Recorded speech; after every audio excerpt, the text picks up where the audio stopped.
oder an einer Straße.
Wenn man auf Spazieren geht, merkt man das gar nicht.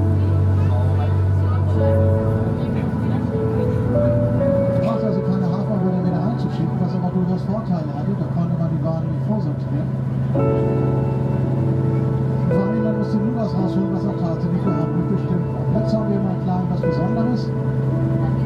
Im Hafenherz Lotsenpflicht und jetzt kommt hier der Hafenlotse. Mit dem Schiff war natürlich ein bisschen schwer. Zur Verfügung stehen. Hier ist der Schlüssel nicht ungefähr 3,25. Wir fahren mit auf dem 300 Meter langen AIDA Prima.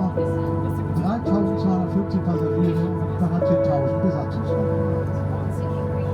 Wir sind allerdings dann auch, wie gesagt, das Freizeitangebot auch den Kindern angepasst. Man hat dort zum Beispiel ein richtiges Spaßrad.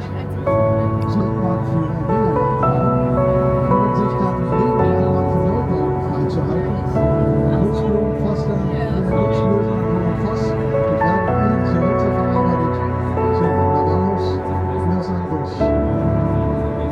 sowas finden wir dir ja nicht los.